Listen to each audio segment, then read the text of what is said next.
Hi friends, आज हम Indian economics का एक बहुत ही इंपॉर्टेंट टॉपिक का नाम है औद्योगिक उत्पादन सूचकांक अर्थात IIP index of industrial production के बारे में काफी डिटेल से चर्चा करेंगे। आप हमारे साथ बने रहिए ताकि आपको इसके बारे में जानकारी प्राप्त हो सके। हमारे क्या है, हमारे इंडेक्स ऑफ इंडस्ट्रियल प्रोडक्शन औद्योगिक उत्पादक सूचकांक मतलब आईआईपी किसी भी देश की अर्थव्यवस्था विशेषकर हमारे औद्योगिक क्षेत्र के स्वास्थ्य को मापने का एक बहुत ही अत्यंत महत्वपूर्ण पैमाना होता है। आप इसे याद रखेंगे। ये क्या है, हमारे किसी भी देश की हमारी अर्थव्यवस्था खासकर हमारे क्या औद्योगिक क्षेत्र के स्वास्थ्य को मापने का एक अत्यंत महत्वपूर्ण पैमाना होता है।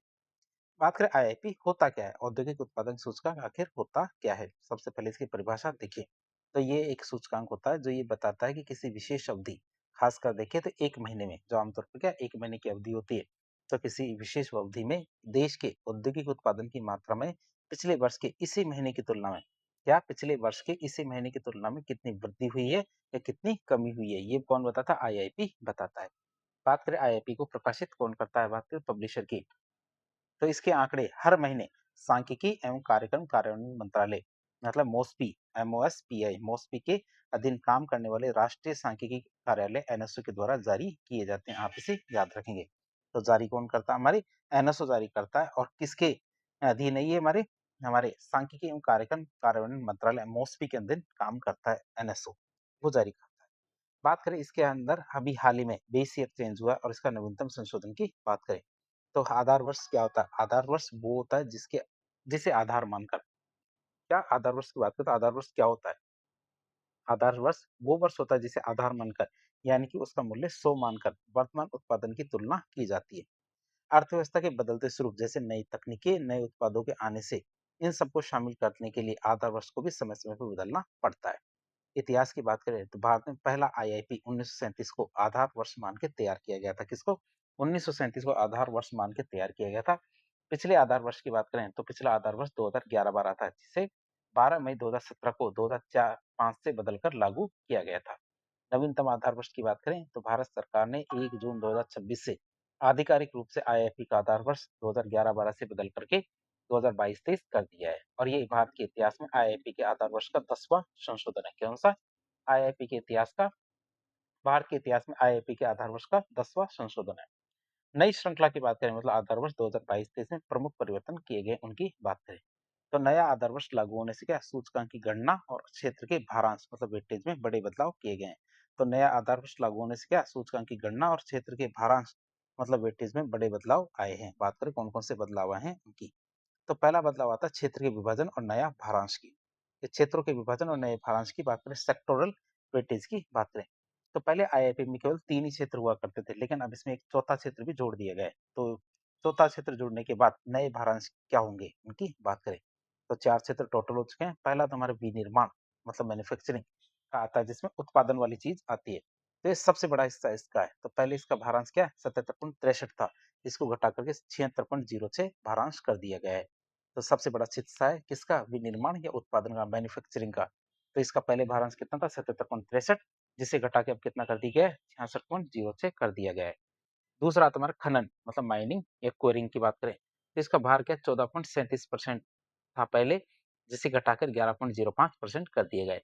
और इसे अब 3 उप सूचकांक मतलब ईंधन, धात्विक और अधात्विक खनिजों में बांटा गया है। बात करेंगे इसके कितने उप सूचकांक है, 3 उप सूचकांक है हमारे ईंधन, धात्विक और अधात्विक खनिज।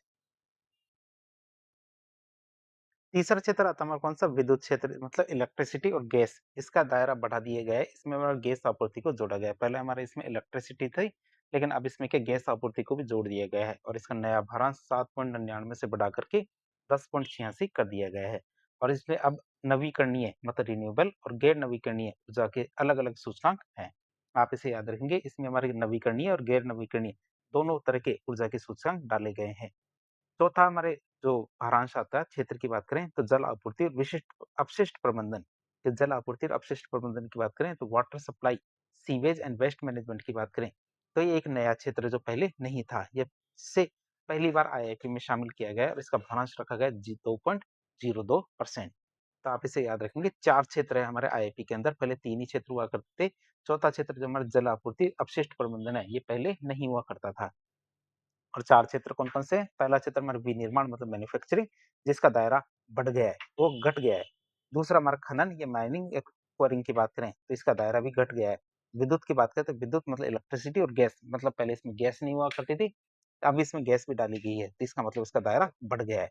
और जल आपूर्ति और अपशिष्ट प्रबंधन है, ये क्षेत्र पहले नहीं था, लेकिन अब चौथा क्षेत्र इसमें जोड़ा गया है। फिर मदों की बात करें, मतलब आइटम्स की संख्या की बात करें, तो पुराने आधार में मतलब 2011-12 में इसमें 839 उत्पादों को मिलाकर के कुल 407 वस्तु समूह मतलब आइटम ग्रुप्स बनाए गए थे। कितने? 839 उत्पादों को मिलाकर के 407 वस्तु समूह बनाए गए थे।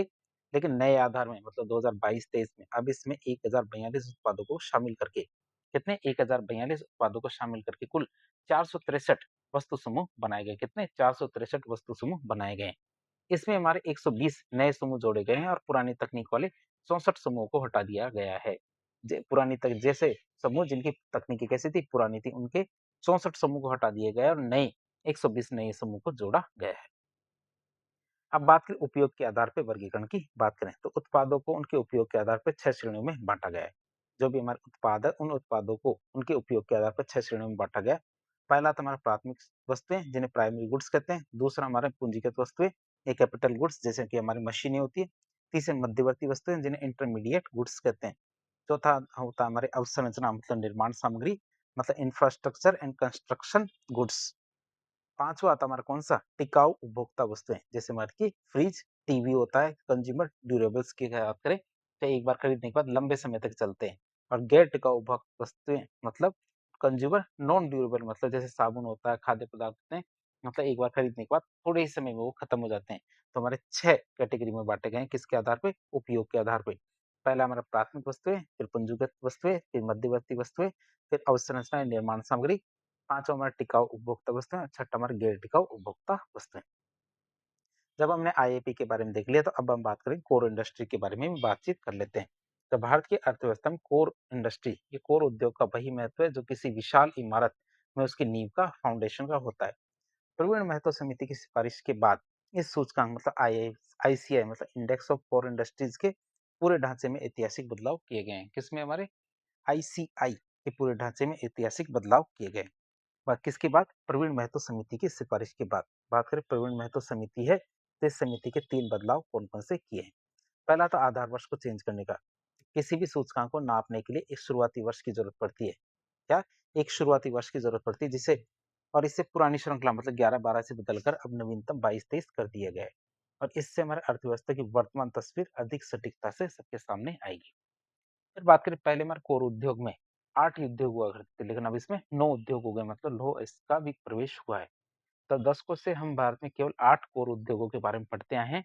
अब स्टील उद्योग के सबसे अहम कच्चे माल मतलब लौह इसको भी इसमें शामिल कर लिया गया है, जिससे इसकी संख्या बढ़कर कितनी? 9 हो गई है। अब कोर उद्योग कितने हो गए? 8 के बजाय कितने? 9 कोर उद्योग हो गए। आईआईपी में भारांश में की बात करें तो आईआईपी में भारांश या वेटेज में कमी आई है। तो पहले कोर उद्योग का आईआईपी में 40.27% हिस्सा हुआ करता था। कितना? 40.27% हिस्सा हुआ करता था, जो अब घट के कितना रह गया? 32.88% ही रह गया है। और ऐसा क्यों हुआ? ऐसा इसलिए हुआ है, क्यों? क्योंकि आईआईपी की नई जो 22-23 की सीरीज है उसमें उत्पादों की कुल संख्या 407 से बढ़ के कितनी हो गई? 463। और टोकरी बड़ी होने के कारण इन 9 उद्योगों का तुलनात्मक प्रतिशत भी कम हो गया है। अब बात करें कौन कौन से 9 उद्योग है उनकी बात करें। भारांश के अनुसार ऊपर से नीचे से रखा गया है। पहले इस सूची में रिफाइनरी उत्पाद नंबर 1 पे रहता था, लेकिन नई व्यवस्था में केवल में थोड़ा सा भारी फेरबदल हुआ है और इनका घटता हुआ क्रम इस प्रकार से देखते हैं। सबसे बड़ा कौन रहेगा? हमारा उद्योग विद्युत मतलब इलेक्ट्रिसिटी। तो अब यह देश का सबसे बड़ा कोर उद्योग बन गया है, सर्वाधिक भारांश के साथ। कौन सा? विद्युत। इनका परसेंटेज अभी जारी नहीं किया गया है। फिर दूसरा हमारा कौन सा? पेट्रोलियम रिफाइनरी उत्पाद की बात करें तो इसमें और पेट्रोल, डीजल, एविएशन फ्यूल ये शामिल होते हैं। फिर इस्पात की बात करें, स्टील का निर्माण और इंफ्रास्ट्रक्चर की रीढ़ है हमारे इस्पात। कोयले की बात करें जिसे कोल कहते हैं, तो ऊर्जा का प्रमुख स्रोत है कोयला। फिर बात करें कच्चे तेल की, क्रूड ऑयल की, रिफाइनरी के लिए कच्चा माल के रूप में काम आता है कच्चा तेल, क्रूड ऑयल। तो लोह इसकी बात करें आयरन ओर की, तो ये नया नया शामिल किया गया है। स्टील बनाने का प्राथमिक स्रोत के रूप में काम करता है कौन? लोह एस या आयरन ओर। प्राकृतिक गैस की बात करें, नेचुरल गैस, ये हमारे स्वच्छ ऊर्जा स्रोत के रूप में काम करती है। सीमेंट की बात करें तो रियल एस्टेट और हमारे इंफ्रास्ट्रक्चर के रूप में काम करती है। उर्वरक की बात करें तो हमारे कृषि क्षेत्र के लिए या कृषि क्षेत्र के लिए उर्वरक काम आता है। तो कृषि क्षेत्र के लिए इसका भारांश पहले भी कम, सबसे कम था और आज भी सबसे कम ही है हमारे किसका उर्वरक का भारांश। तो इस तरह से देख सकते हैं कि हमारी कोर इंडस्ट्री में 9 उद्योग है। कौन कौन से? विद्युत, पेट्रोलियम रिफाइनरी उत्पाद, इस्पात, कोयला, कच्चा तेल, लौह अयस्क, प्राकृतिक गैस, सीमेंट, उर्वरक। अब बात करें सूचकांक जारी करता है और इसके आर्थिक महत्व की, तो ये सूचकांक कौन जारी करता है? इसे हमारे वाणिज्य और उद्योग मंत्रालय, ministry of commerce and industry के अधीन काम करने वाला जो डीपीआईआईटी है, उद्योग संवर्धन और आंतरिक व्यापार विभाग, इसका आर्थिक सलाहकार कार्यालय। कौन सा हमारा आर्थिक सलाहकार कार्यालय है, जिसे ओईए कहते हैं, ये हर महीने जारी करता है। कौन करता है? हर महीने जारी करता है। और आईआईपी के आंकड़े सांख्यिकी मंत्रालय मतलब एनएसओ जारी करता है। सांख्यिकी मंत्रालय के एनएसओ के द्वारा जारी किए जाते हैं।